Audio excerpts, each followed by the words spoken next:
C'est le week-end du SIDAction. De nombreuses émissions se mobilisent à la télévision. C'est mon choix, tenait naturellement pleinement à participer à la lutte contre le sida. Nous avons donc décidé de lutter ensemble contre cette maladie et les discriminations qui s'y rattachent encore. C'est un choix et ça devrait bien sûr être le choix de tous. N'hésitez pas donc tout au long de cette émission. Vous pouvez faire vos dons en appelant le 116 pour la lutte contre le sida. Cette maladie est encore un véritable tabou aujourd'hui et on va le voir avec les témoignages de nos invités d'aujourd'hui. La peur des discriminations, Alan en est victime. Alan est avec nous en coulisses. Alan, bonjour. Bonjour. Vous avez la trentaine, vous êtes marié, vous êtes séropositif depuis 14 ans. Oui. Vous avez choisi de témoigner de manière anonyme aujourd'hui car vous avez peur de révéler votre séropositivité à vos proches. En revanche, votre femme, elle, est au courant. À qui vous le cachez encore? Eh bien écoutez, je le cache encore à mes 3 frères. Je le cache à mes nombreux cousins et cousines, à tous mes oncles et mes tantes, et bien entendu à mon entourage professionnel. Qu'est-ce que vous craignez en leur révélant que vous êtes séropositif? Écoutez, ça fait 14 ans que je subis cette maladie.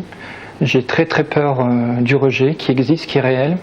Les gens ont peur de cette maladie, les gens ont peur des séropositifs. J'ai bien entendu peur d'être mise à l'écart dans mon travail. Par votre famille? Et oui, et complètement rejetée par ma famille. Néanmoins, vos parents, vous leur avez caché pendant 14 ans. Oui. Et puis un jour, vous avez été obligé de leur dire à quelle occasion? Bien, écoutez, c'était début mars de cette année. Mon épouse, qui n'allait pas bien, est allée voir mes parents. Et bien entendu, ma mère lui a demandé ce qui se passait, qu'est-ce que j'avais exactement. Et ma mère a voulu en savoir plus, donc elle est venue me voir avec mon père. C'était le début mars de cette année, et voilà, ils m'ont demandé clairement ce que j'avais. Comment vous leur avez dit? C'était très dur, vous savez, on ne garde pas ce secret pendant 14 ans, et on n'en parle pas aussi facilement. Là, je suis très ému quand je vous parle. J'ai dit simplement, ben, écoute, c'est vrai que c'est grave, je suis séropositif, mais n'aie pas peur, quoi, je suis pas malade du sida encore, quoi. C'est difficile de le redire encore, hein, oui. Aujourd'hui. Qu'est-ce que vous avez lu dans les yeux de votre maman quand vous lui avez appris votre séropositivité?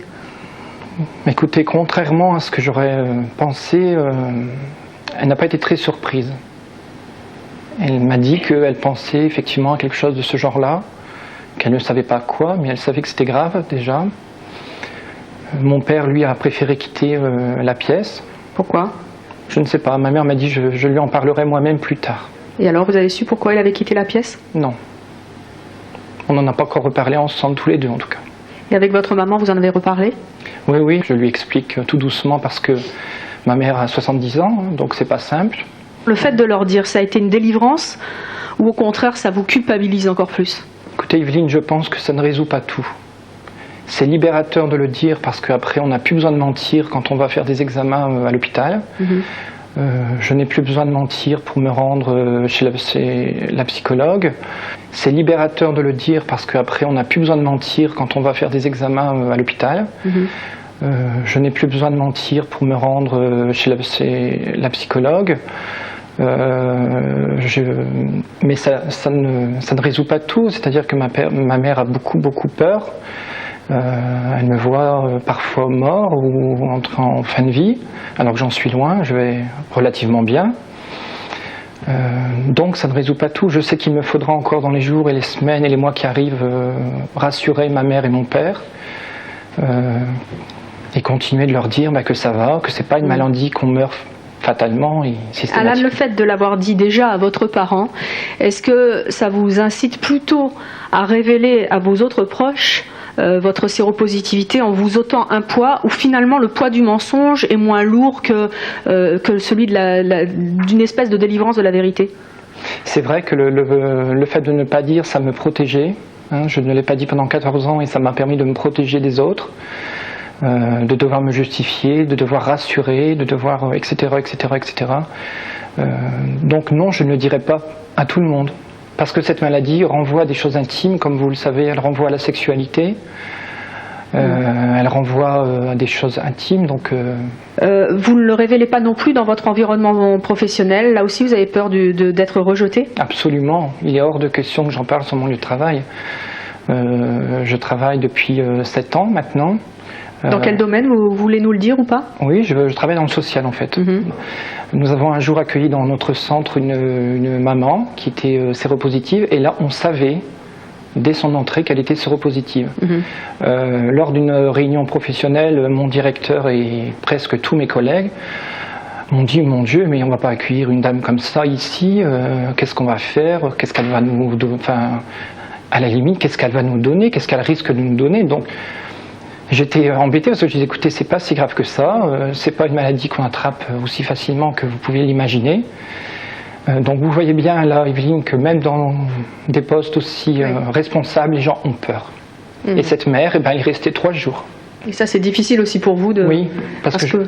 Oui, c'est difficile. Parce vous voyez à sa place finalement. Bien sûr, et je me dis, mais si je le disais, ça serait encore pire, quoi.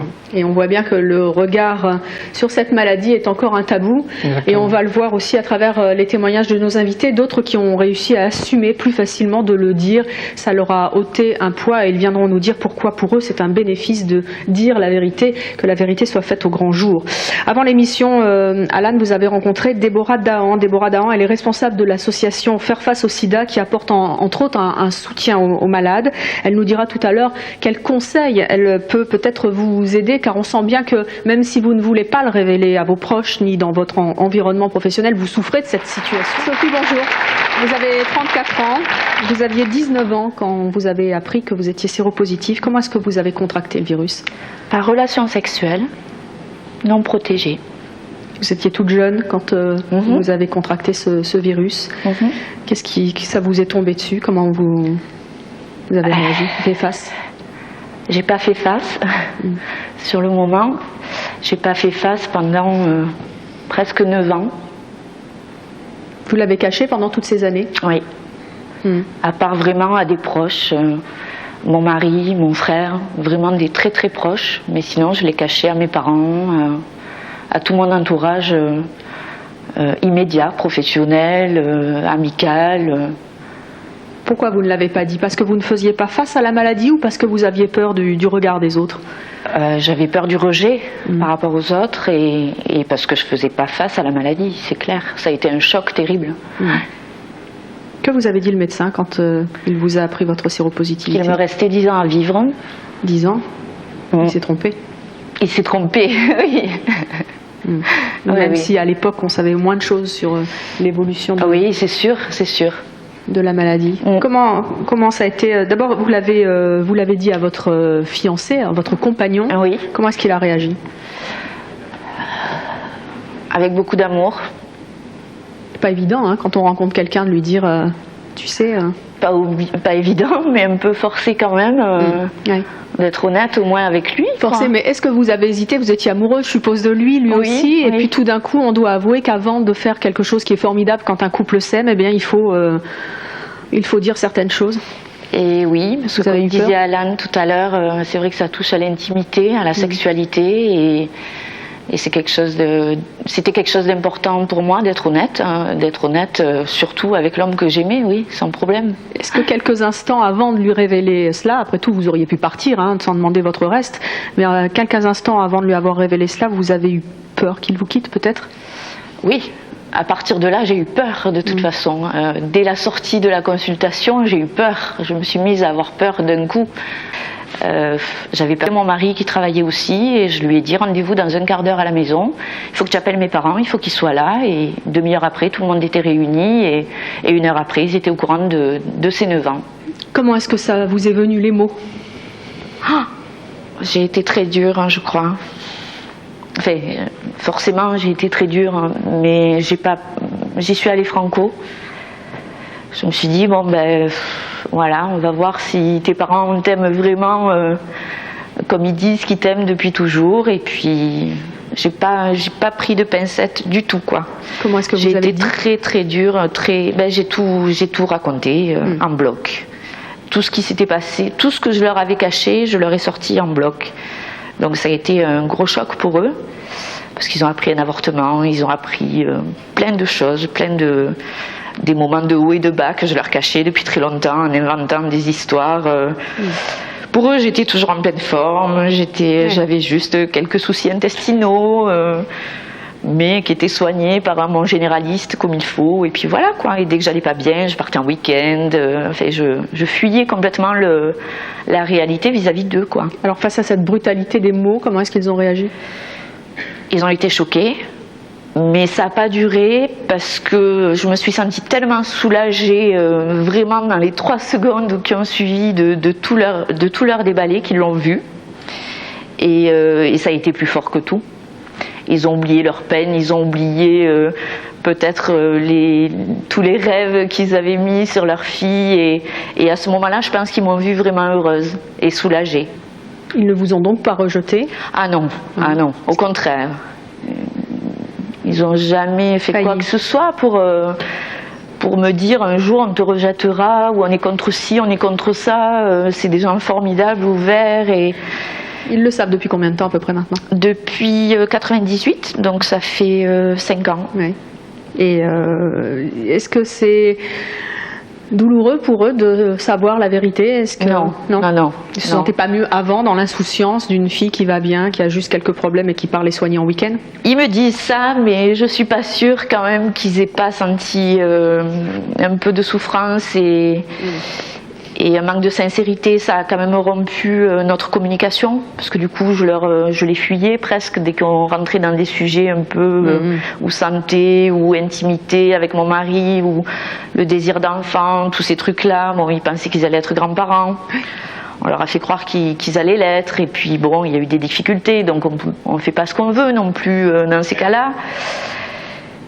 Donc je pense que c'était pas si loin quand même. A posteriori, plein de trucs leur sont revenus aussi, et je pense qu'ils vivent beaucoup mieux aujourd'hui.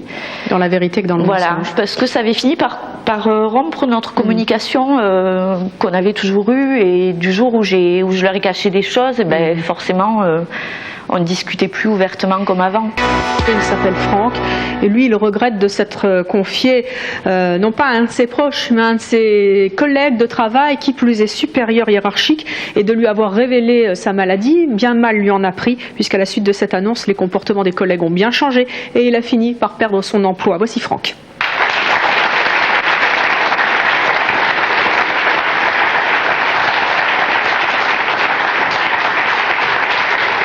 Bonjour Franck.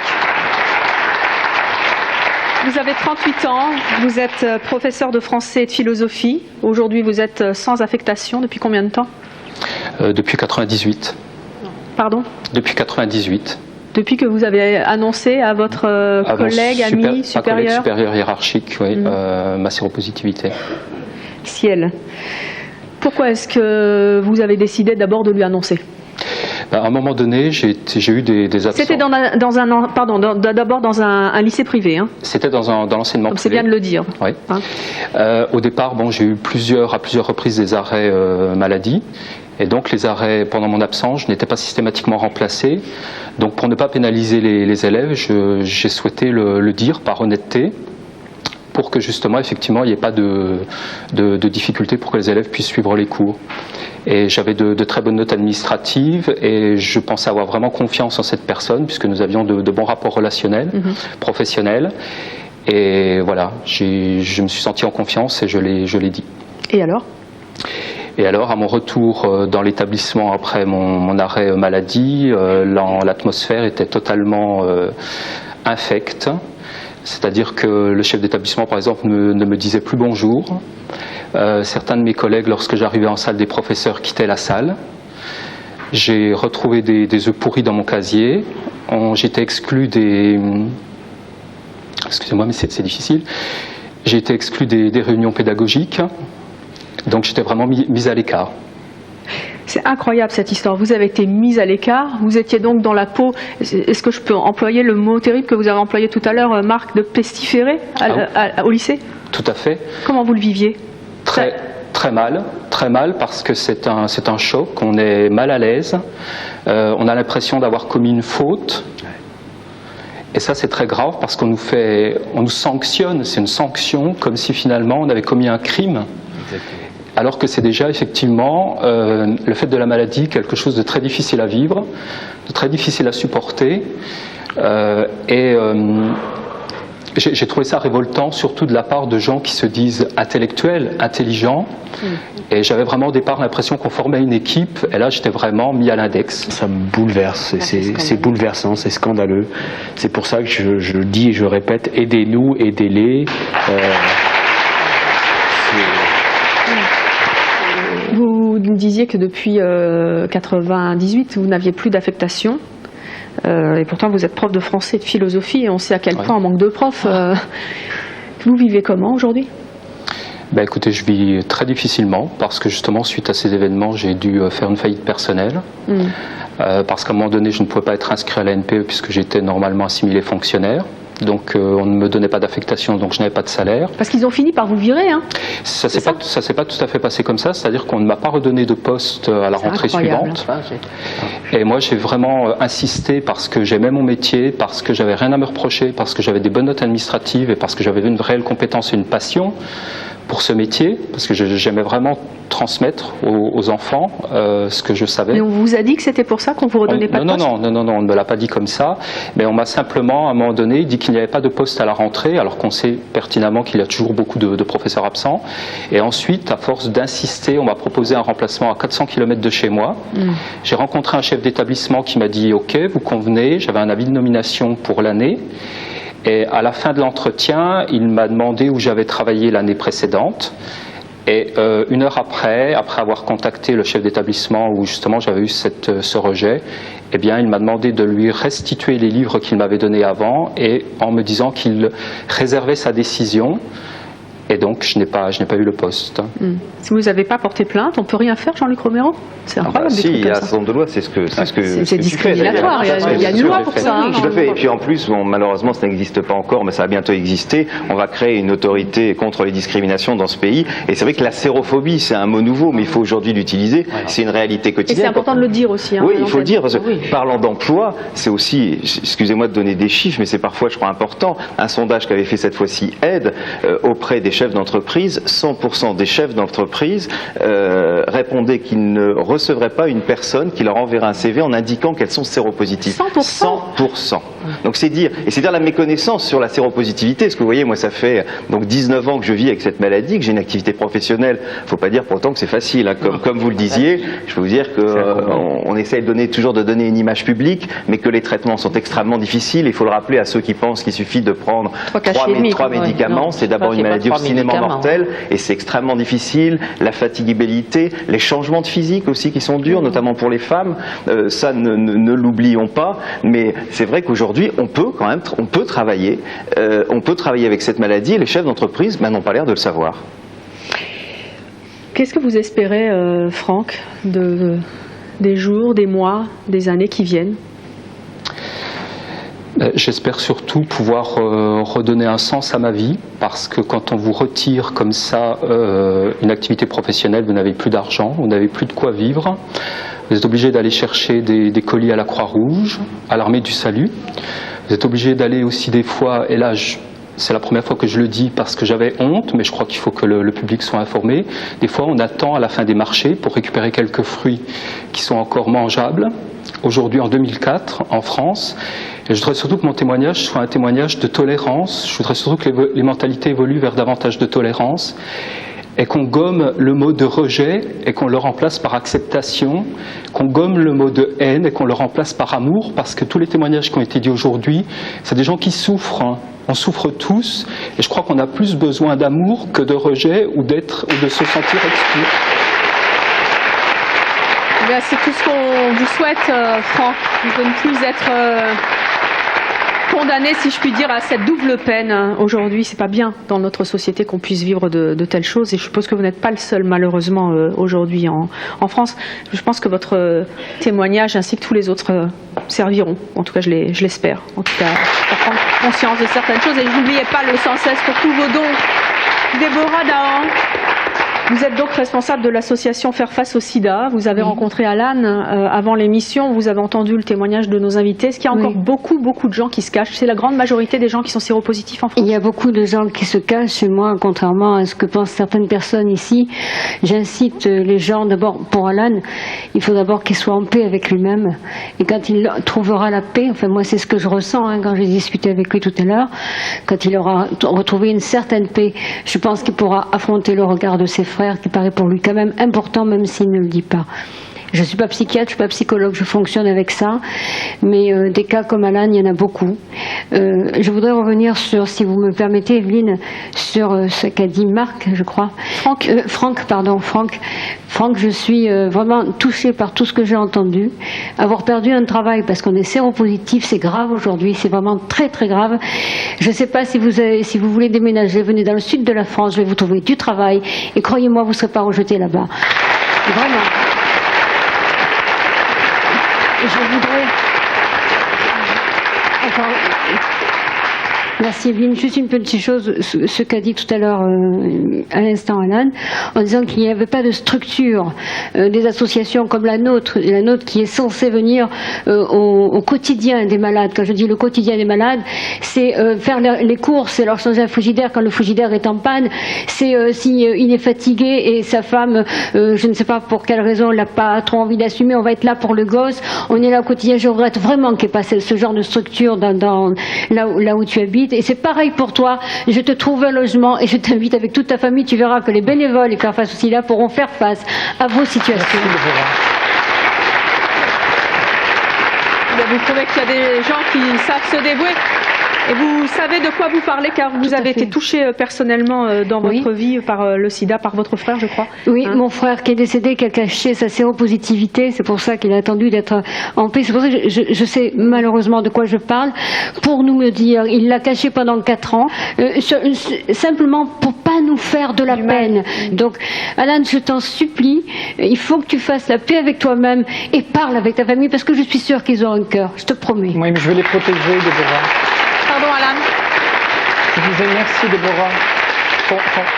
Je vous entends pas bien. Je disais merci Déborah, ton message me touche beaucoup. Mais tu sais, je ne peux pas, il faut que je les protège. Je dois protéger mon fils, Déborah. Mais qui te protège, toi? Personne. J'essaie de faire avec, Déborah. Il n'y a personne. À part les médecins, mais il faut que je protège mon fils. Si mon village ou le département où j'habite savait que j'étais séropositif. Pars de chez toi. Pars de chez toi, reconstruis-toi ailleurs avec ta femme et ton fils. C'est important de témoigner pour aider les autres. Quand ce sera le moment, effectivement, Alan prendra son chemin, mais tout seul. J'espère que ça vous aura peut-être aidé, vous qui nous regardez aussi, peut-être un petit peu dans la solitude d'une décision à prendre. Aujourd'hui, à y voir un petit peu plus clair, à vous sentir un petit peu moins seul. Et n'oubliez pas que quel que soit le choix des séropositifs, le dire ou pas, face à une société qui visiblement est encore extrêmement hermétique, malheureusement, bien des années après la découverte du virus du sida, vous savez que nous devons aider tous les malades, les séropositifs, et pour cela il y a un numéro, c'est le 116 pour vos dons à la lutte contre le sida. Merci à tous et à toutes d'avoir été avec nous. Très bonne journée à vous, à bientôt.